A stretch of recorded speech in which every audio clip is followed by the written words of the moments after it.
Hello everyone, in this video I'm going to be showing you how to export photos after applying presets. So what you have to do is open the Lightroom app and open any images that you have applied the preset on.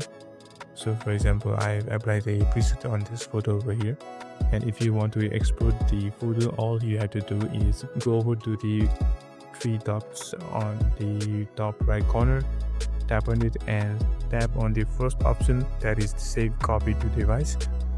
And once you tap on it, a copy has been saved on your device gallery, so you can view it in the gallery over here. So as you can see, it has been saved over here, and this was the one where the preset was not applied, and this is the one after the preset has been applied. And that's it for today. If there are any other questions, then leave them down in the comments below and I'll be answering them.